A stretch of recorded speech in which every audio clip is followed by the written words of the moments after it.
folks, it's Janek Gwizdala. It's the Janek Gwizdala podcast. Toys galore today. This is going to be one pedal-packed episode.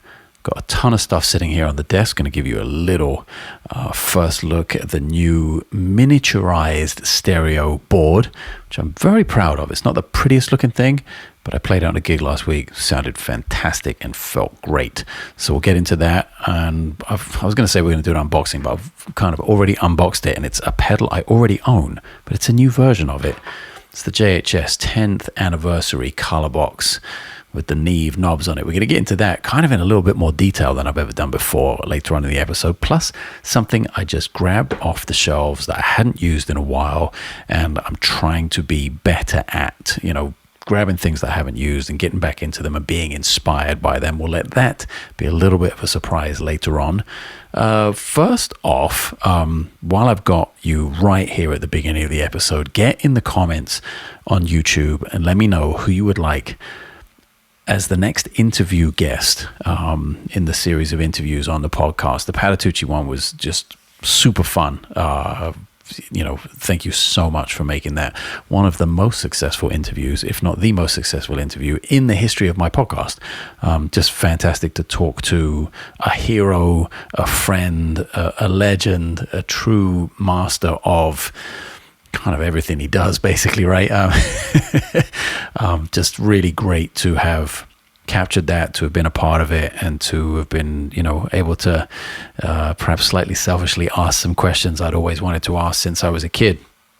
So let me know in the comments below. Get in there and let's talk about who we should get next. I've made no secret over the course of my career that Michele Ndegecello is one of my biggest influences and one of, if not my favorite bass player ever. So of course, personally, that would be an amazing moment to be able to sit down and talk to her. So if you are thinking of saying that, but by all means, put it in the comments. The comments always help. Maybe she'll actually see this. Who knows? I very much doubt it. But if there's any way of bringing her attention to this matter, maybe she has a couple of hours in her day one of these days to sit down and do that, and I'll do everything I can to reach out to her. And I know we have obviously a lot of mutual friends, but we don't know each other. I only met her once, kind of when I was a kid, like 20 years ago in New York, and very, very briefly, and was completely starstruck. And it was one of those backstage moments, and I was playing and then she was playing, and she was super, super nice. That's all I remember. And I was just like, whoa, that's Michele. So yeah, I'll have to do a really good job of getting over being starstruck even now, because that will definitely be a thing. And yeah, like I said, I'd really like to try and hook that up. Another one I would love to do is Daryl Jones, who I've met more recently, and we've managed to talk a little bit. That'd be a super fun interview. But yeah, again, get in the comments. Let me know who you think should be up next, and I'll try and make it happen. It's just been really fun getting back into that world again of talking to people I really admire, and to people obviously who have something incredible to share with everyone listening and watching. The controversy, shall we say, or the blowback, a little bit of blowback actually, it was definitely in the minority, but it was loud enough to be a pain in the ass, about the whole Fix Your Action, the high action video, the clip I took from the Patitucci interview and put up last week, which is like hands down the most successful video on the channel of the last year immediately. Of course it had to be slightly controversial, and when you get that many people involved, of course there are going to be many, many different opinions and ideas and philosophies, and you're always going to get some idiots, and there were definitely some of them. But there were so many questions about, hey, so what is high action? What is low action? What is high action? Give us some perspective here in terms of some context, like what give us numbers. I think that was one of the main things. People were like, yeah, great, but what do you consider to be low or high? Maybe somebody else's idea is totally different. So took my measuring tool out. Shit, I guess I'll put it away again. I can't. I want to get one of these little guys right there. This little Dunlop string action gauge thingamajig. It's about 4 millimeters at the 12th fret. There you go. That's about as much as my skills will reach in terms of letting you know what it is. I'll grab, and I'm talking about the Matterson right now as well. I'm slowly cranking up the RKM. I haven't actually measured the RKM yet, but I've been playing it a bunch this week and raising the action to get it into the spot that's most comfortable. And like Patitucci said, it's maybe we don't actually play that high. Although when I did mention that it was 4mm, a couple of people were like, oh, so a fucking suspension bridge then, like huge action. That was considered high action for some people, 4mm at the 12th fret. So I don't know. It's still not that high for me. And I'll have to ask John exactly what his is as well. Because I did play his bass and it didn't feel high. Actually, it's tough. I've got the video, actually. I've got some video which I will release next week of me playing the bass right after that interview. That's going to be a whole separate video on its own. So I'm going to put that together and put it out. But I didn't take any measurements of his instrument and it didn't feel high. You'll see in the video, it wasn't to the point where it was like a hindrance to my playing at all. Actually, the biggest difference and the thing that I found most challenging with John's, the Butterscotch, the 6-string Yamaha Patitucci signature model, was the string spacing, which felt super wide compared to what I'm used to. It's 16.5mm. His might be 19, 20, something like it. It felt really wide. And of course, it's a 6-string. I don't play 6-string normally. And the neck is quite wide indeed. Not particularly thick, but quite wide. So yeah, there were challenges besides the action that were far more difficult to overcome. The action wasn't an issue at all. Anyway, so now you know that's basically what it is right now, at least. I do feel like it could go a little higher to where, to be really comfortable, to give me sort of the dynamic range that I'm looking for with that instrument. And I'll be tinkering and messing around with it, going back and forth and up and down and trying to find the sweet spot. I guess that is, at the end of the day, the most important thing. Whatever works for you is whatever works for you. There's certainly some scientific, some things about physics that are just that are non-negotiable. They are objective, not subjective, in terms of what you can do, what is possible with a higher action that is absolutely not physically possible with a lower one. And the Gary Willis thing came up, and I had said, I think in the interview I'd said something like, well, that's fretless and that's a totally different thing.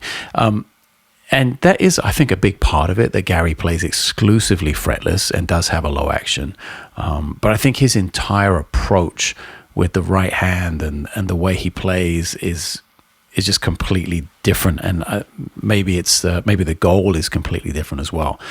John said, rightly so, that Marcus Miller's action isn't hugely high and it can be advantageous for certain styles to play with a lower action. It wasn't like we were telling or trying to dictate to people or tell people, hey, this is right and that is wrong. But a lot of people took it that way. It's like you can't please everyone, but everyone seems to want to be pleased. That's the feeling I got on some of those more negative comments. So let's hope we have put that to bed a little bit in terms of at least explaining the position and the context of that clip from the bigger interview. And I'm sure it will come up again. I'm sure it will continue to be discussed. And I'm sure it will change for me personally along the way as well, as it has done over the years. Obviously, I came from a micro action setup and kind of had my ears and eyes opened by John many years ago to go a little higher and to produce a better sound and a bigger sound and have more dynamic range. So I've been through a vast range of actions myself, and I did okay in the beginning. It wasn't like my life sucked because I had the totally low action, but it definitely improved once I started to raise it up a little bit. So let's get we're going to do some camera spinning here. If you're not watching on YouTube, you're only listening, this would be the time to get over to the channel, just so I can give you a quick look under the hood here of the new stereo board, just because I want to highlight the fact we are going to look at this. We are going to look at this bad boy, the new JHS Colorbox, the 10th anniversary, with this new color, with these new knobs. It is exactly the same circuitry, it's exactly the same pedal from a technical standpoint inside as this original white one right here that I have on my board under the riser, hidden away, doing DI and EQ things. I actually chose not to use any of the EQ. I didn't feel like I needed it at the Baked Potato last week when I played. This is the first time I used this board. Maybe we'll do a quick signal chain rundown here. I do go into the Colorbox first. Well, technically, I go into the volume pedal, which is off the side of the board. Can I get a better look at that? Let's spin the camera around a little bit. It's not so mobile, this one. How's that? That's about as good as it's going to get for this little tabletop setup. So we go volume pedal into the JHS Colorbox. Now I do have the option here of having, and this is why I have it up front. This is why it's the first kind of active pedal going on here, because I do have an option to then take a clean DI before any of this other stuff in the board. And bear in mind, when we get down to the end, to the canvas stereo, the Walrus Audio canvas stereo, a lot of this board is in stereo and it goes out to the house in stereo. But I do have the option of taking a clean DI up front. I'm going to guess that's going to be more, because I've done that before, that's more for a recording situation when I want to be able to blend the clean sound later on. If I need any kind of definition, if the effects got too wet or buried me, there is that option. It's kind of nice to have that clean DI up front. And then of course there are all the EQ options. We're going to go into that in detail when I plug the pedal in and start playing it a little bit. But like I said, didn't need it on the gig the other night, and that was fantastic to play a completely passive bass with no preamp and nothing, and no EQ or anything going on the pedal board. That comes out in. Ooh, I knew that was going to happen. It's tough to hang the camera down that low and it not become a bit of a disaster. Hopefully that stays there for a few seconds, because then we go into the Vertex Boost. Really like this one.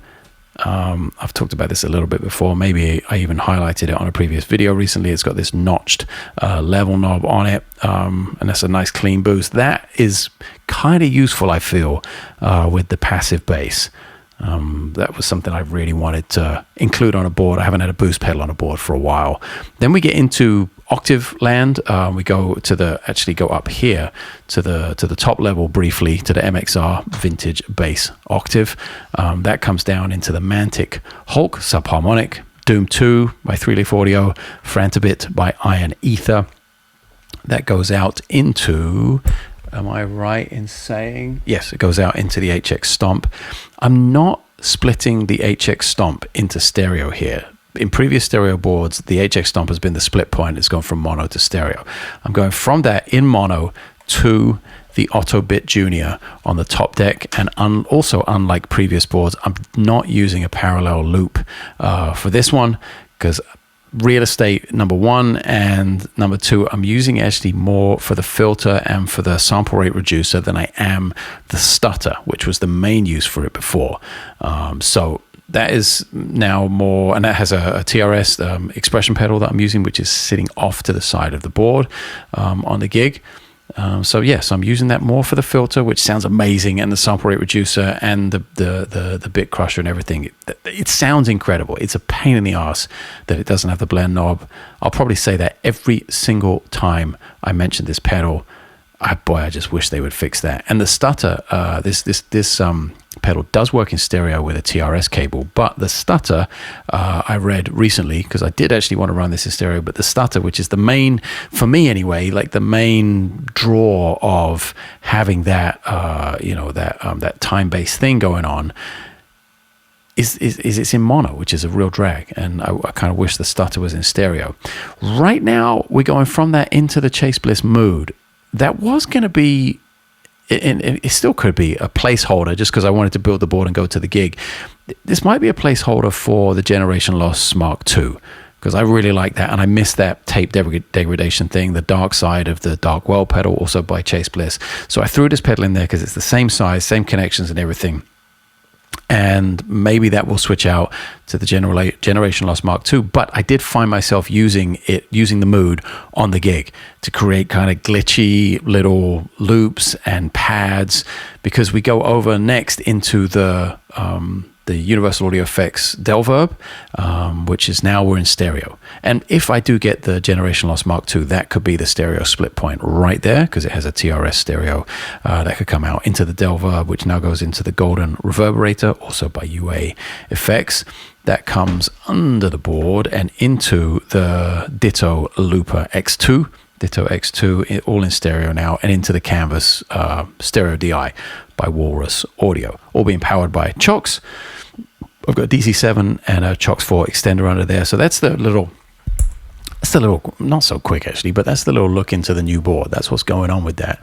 And it's in stereo, and I love it. And it sounded huge in a small club at the Baked Potato last week rather. And I'll use it again Wednesday night on the gig. And then we start the Vital Information touring coming up in the beginning of April. So that's what I'm going to be going on the road with. And this is the medium board, the 20 by 11. It's kind of up from the 17 by 10 that I used forever. And like I've mentioned a couple of times before, I think as I was planning that board, it's significantly smaller than the 26 by 17 or something. Huge board that I was just totally delusional that I was going to be able to carry it around the world. There's no way. So that out of the way, it's really nice to be able to have that Colorbox. Obviously, this isn't going to last long because this is not my pedal. JHS didn't send me this. This wasn't a freebie. I'm not keeping hold of this or anything. A friend of mine ordered it because he was coming to the NAMM show, and he figured, oh, I'll order it and I'll pick it up. And then JHS went and sold 1 million of them. And his order was late, didn't get here in time. He went home to where he lives, and it arrived a little later at my house. So I get to share it with you today. I'm going to power it up. I'm going to plug it in because I've also been curious, and I haven't done much of this. Let's see if this goes bump. No? Okay. Not so bad at all. Let's make sure we've got everything is yes, is instrument selected, and no pad. Perfect. And we'll take a look at the at some of the gain stuff. That's what I'm kind of curious about today. It's like turning this thing into a crazy fuzzy overdrive broken console channel kind of thing with the high gain channel on this. And we're also going to take, this is the thing I grabbed from the pedal library back there that I hadn't played in forever. It's the what is it called again? It's the Vibrato Coral by EQ Circuitos, which is a company in Costa Rica. And this used to be on my board forever.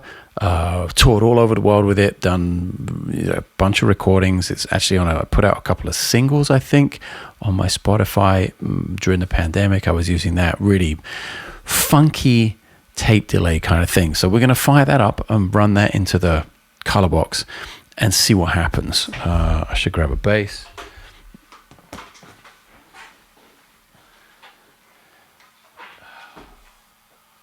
Oh my God, it is chaos down here on the floor. It's always just a snake's pit of cables everywhere. There has to be a better solution. I've thought about doing the wireless thing in the studio, and then I'm like, oh, I don't know. Does that signal really sound the best when you're recording? But maybe for practicing, that might be the way to go. And just get rid of these. It's always just a mess. Do you guys have that? Is it just insanity on the floor in your workspace? Or are you crazy OCD where you just don't let it happen? I'm going to put all of the knobs to 12 o'clock there. Then we've got this. I love the step gain situation. And we can start to bring in. Oh, it's already breaking up a little bit. Jesus, okay. Better make sure my system is set all equal. Yes, great. So I don't need the step gain up that high.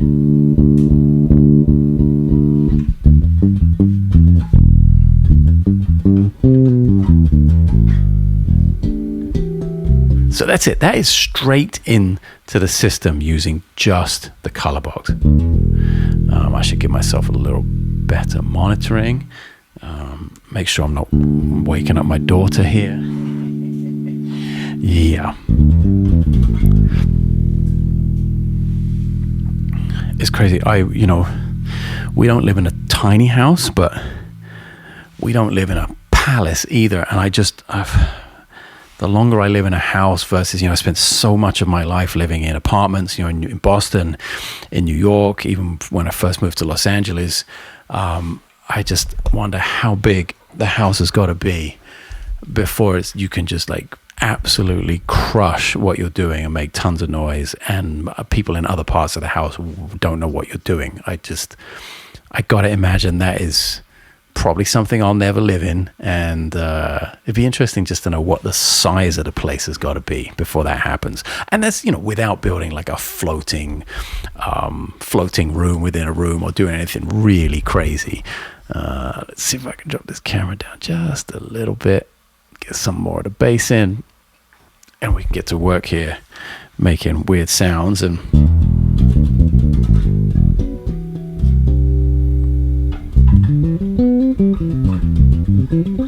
there.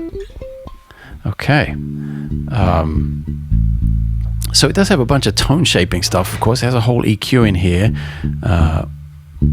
most of which I don't understand. Oh, that's right, that's the volume, right? Woo! So you can really take some bass out. You can select a frequency and then boost that accordingly. Oh, that fattened that up big time.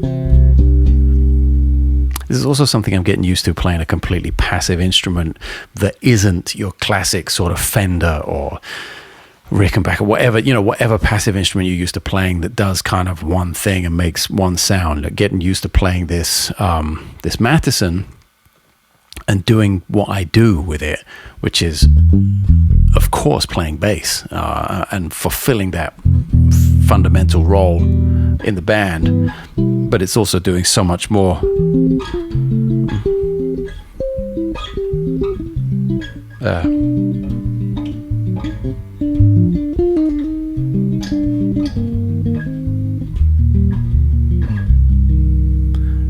So getting used to not boosting a bunch of things, or making sure I'm not getting like dependent on EQs and preamps and all of that kind of stuff is a completely different approach, which I'm sure many of you out there are well aware of and probably way more experienced with than I am. But it's been an interesting trip getting into that lately, and really not diving down here with my right hand to the controls and boosting bass. And to be honest, not that I really did that much of that ever, but I think having a preamp in the instrument for so long, I got it to the point where things were not obviously not passive and not completely straight up the middle. Just even if they were straight up the middle, the way the preamp was voiced, something was happening. It was definitely doing something. Even if I put all the EQ at 12 o'clock, something was going on, because 12 o'clock is still not passive, is still not pass through. So it's also weird with in-ears on, because that's a very immediate response. And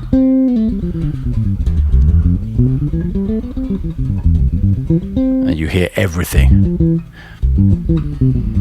There's like nowhere to hide. So yeah, there's a lot going on here, just suffice to say. I wonder if we could get it up to like this, and then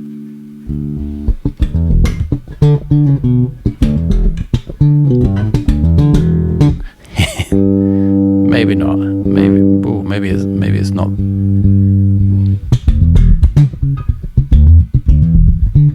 It's probably going to be overloading the system completely. Now, definitely as soon as I start doing that with the higher action instrument, it is absolutely not set up for that. I think I've talked briefly before about maybe setting up the prototype RKM with a slightly lower action specifically to do the stuff that I don't normally do, like play slap. It was always a question to me, like having the RKM, okay, we do the prototype because we needed something to say, like, this is a starting point. What do we need to change? What can we improve? What should be different? And I was like, well, then I'm just going to have this prototype, which is sort of 98% there. I was always kind of thinking, like, what am I going to do with it in the back of my mind? But it actually could serve a real purpose here, which is very nice. Anyway, that's just a little aside, and just the fact that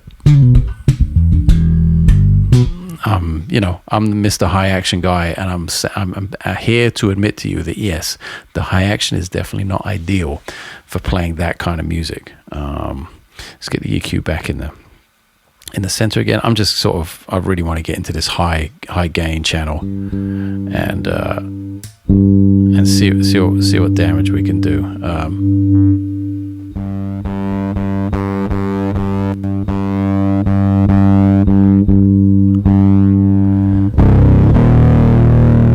Okay.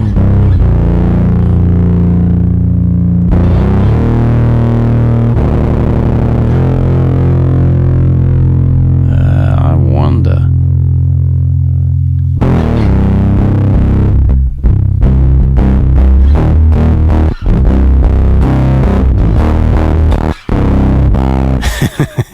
It is kind of like a broken channel.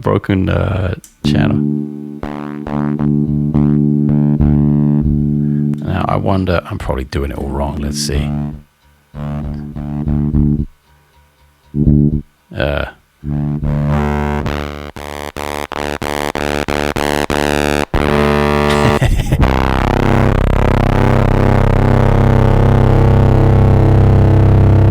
See, I know people out there who like, Big Muff or Pickle Pie Hella Fuzz or any of those kind of fuzz pedals are going to be like, well, that's, whatever. That's not that, and yeah, you're right. You're not wrong. But it feels under the fingers. It feels really creative in terms of the weirdness of it. Like it's doing some strange stuff, and it's.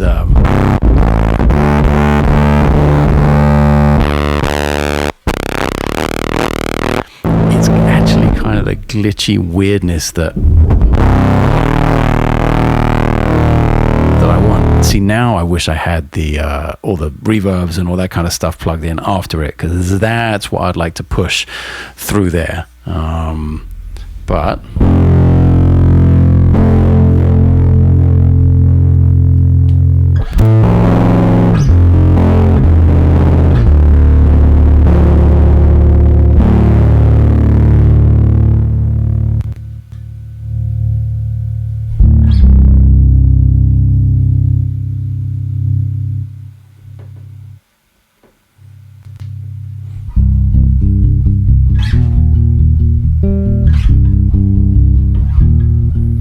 and it is kind of nice in the high gain and playing a little softer as well. It's a fat sound. Man, there are a lot of things you can do with this. And by the way, this, again, is not a commercial for JHS. Like, if you follow the channel at all, you well know I've had one of these things on my board for well over a year now.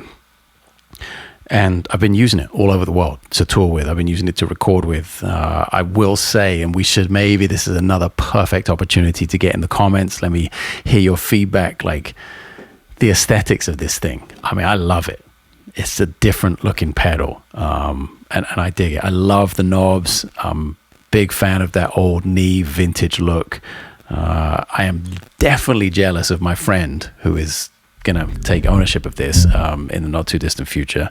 He wins in terms of the colors of this thing. So yeah, bummer. Got total FOMO right now.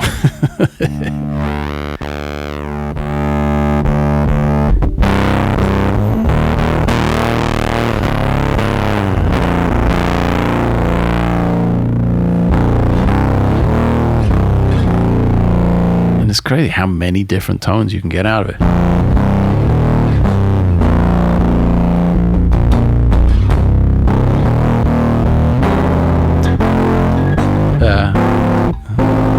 Yeah, maybe it's not for that.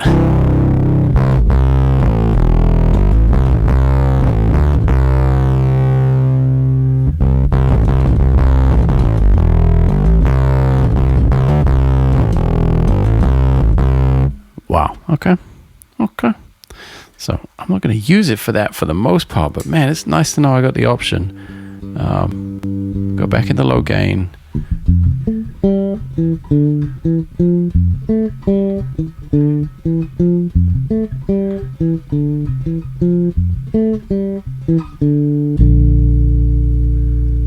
just nice to hear your instrument, to hear the real sound of your bass.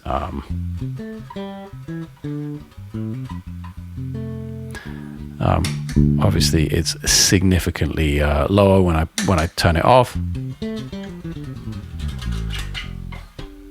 because we've got so much gain and volume stuff going on in there. But man, what I've been experiencing in the room here, in my studio, playing through the amp and practicing through the amp, playing on the gig most recently last week, and also recording on in-ears and playing through headphones, it's a very clean representation of and a very honest and true representation of what it is my bass does. Now let's see if we can't fire up a little weirdness in the EQ Circuitos. It's gonna make a little clack, I would imagine. Nope, we got away with it. Oh no, total pro here. Get the pedal order right. There we go. We're going in here like that. Perfect. And ooh, now we're going to see some weirdness, I would imagine. Now, I can't remember for the life of me how to use this thing or what any of the controls do. So, but that's actually, for me, that's not such a bad thing.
Some nice tape sounds.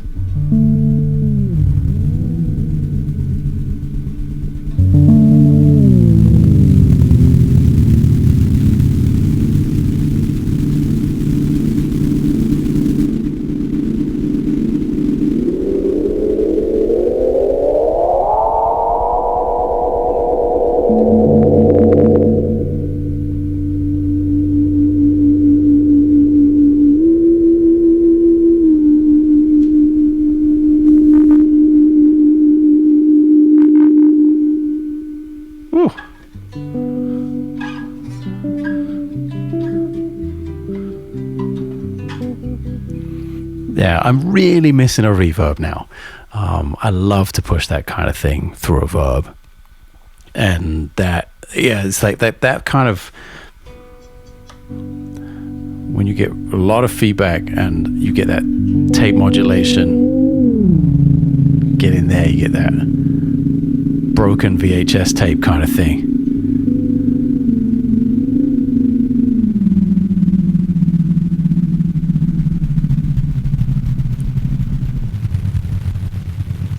Wow.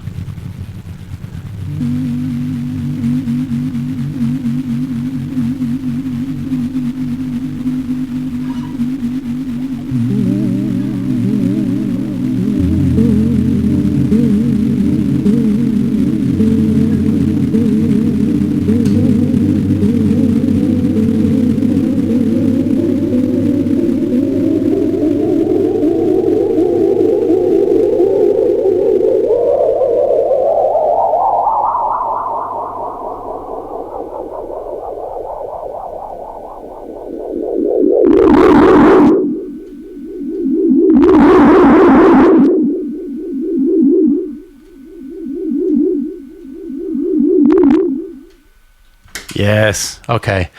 So yeah, there's, if you've followed the channel for a while, I'm a little bit of a lunatic when it comes to stuff like that. I wish I had the real estate or maybe a crew when I travel to be able to take lots of toys like that on the road. I think that the Generation Loss Mark II is probably the more recallable, repeatable option in terms of tape degradation. And let's see, maybe it's time. I've wanted one for so long, and now I'm not using the Dark World as a reverb. Now I'm using the Delverb and the Golden Reverberator. Maybe it's time to have that as a completely separate entity. Let me just ditch the bass.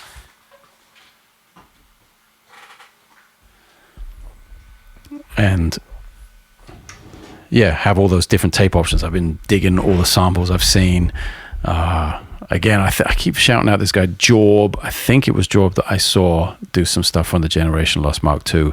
Basically, every video I've seen of his has been fantastic in terms of like showing what something really does. And I've really started to think more like a synth player than a bass player when it comes to modulation, when it comes to effects, because I think that there are maybe only kind of a few little buckets of sounds that we come across so regularly when it's kind of straight up the middle bass playing in the pocket, supporting roll, tradition, that kind of thing, filters, synth bass, maybe fuzz, distortion, overdrive, octave, that kind of thing. But when we get into the bigger picture, or at least the way I do with the pedalboard, creating soundscapes, creating pads, glitches, looping, all that kind of stuff, I really feel like I'm more of a synth player than I am a bass player at that point. So that's part of the reason I went back to using 10s in terms of speakers in my speaker cabinets. It's been a long time since I talked about that actually, and I have the 210 in my studio here because it's a nice small practice setup, and I'm using a 410 for the most part on the gig. I have one with Steve Smith that's always on the road with me, pretty much East Coast and Midwest, and then we backline them out here on the West Coast when we're outside of California. And it's 410s all the way, and that feels like I get a little bit more range in the high end. I know that's not what every bass player is looking for, but the 10s have definitely helped on the effects side of things. I still love 12s. Ampeg make an insane 12. They make a ridiculous 15 as well. And I would ask them for one if I had the space for it, or if I would ever really need to use it. So it's a bummer knowing that speaker cabinet is so ridiculously good. But in terms of like being able to commit to it being the only speaker I took on a gig, I don't know about that. But it is amazing, and it does have a much bigger range than perhaps you might think it would on paper. So again, maybe if we move into the mega palace where I can make noise at 2:00 in the morning and not wake up my daughter, my daughter will probably be my age before that happens. But that's probably the only situation I could see myself having a bunch of cabinets at the house. What do you guys use? What do you favor? Are you into the 10s, the 12s, the 15, a combination of, I used to use 2 410s and sometimes a 410 with a 15 on the bottom with companies that shall now remain nameless, talking long time ago. So yeah, what's your preference when it comes to that?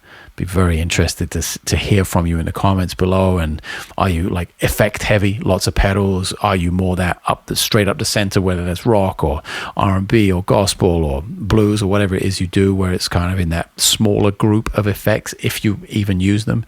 Or are you like, auditioning to be a wizard like I am apparently, with all of these weird sounds? I don't know. Let me know. I'd be genuinely interested to hear about people's experiences on that. And I would say go buy this EQ Circuitos pedal. I don't even know if you can, to be honest. But go check out that company. Love those guys down in Costa Rica. I mean, they might not even still be around, but go look them up on the interwebs. Because as you heard, this pedal is like it can do some stuff. And I've used it for many years, and really happy to grab it off the shelf and remember that it does make those insanely great tape delay, descents into weirdness. And yeah, sadly, I'm going to have to give up this beautiful 10-year anniversary Colorbox and give it to my buddy when I see him. It is awesome. I mean, why? Just explain this to me. Maybe if you write nothing else in the comments below, explain this to me why I'm having this, like, not FOMO, but like, and not regret, maybe envy. I don't know. Yeah, envy. Not jealousy, but definitely envy. I think it's a cool looking pedal. I think Josh and the team over there at JHS did a really nice job. And and good on them. 10 years of this pedal, and then they release this and it sells a bajillion units. That's awesome. That's so good to see. Big fan. Maybe I'll just pony up and get one at some point if I'm going to use a stereo signal and I want a couple of really nice DIs on the end of it. There are way more expensive ways to go than this, and this sounds amazing for a 1073 in a box. So, all right, I'll stop fanboying over the pedal. We've had a few moments here, lots of toys. Like I said, probably do a bigger video on the new stereo board, and once I get some better footage of that in action and some recordings, it'd be nice to share that with you all and let you know how that's being pushed out into the house and how it sounds. It's really about that audience experience. I'm summing to mono, I'm monitoring with my amp on stage, so I'm not getting that stereo image on stage, but the house is getting that. And it's going to be interesting how that develops and how that changes from venue to venue. We're going to play a lot of different size venues this year. All the tour dates are at janekgwizdala.com/shows. Don't forget all the time and sound merch, including these. It's almost baseball season. Got some of these baseball tees out there.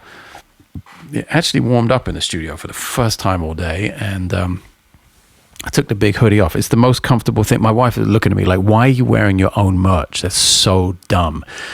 When it comes to the hoodie, of course, I'm wearing the baseball tee to advertise it on the channel. I'm not, you can see through that like a wet paper bag.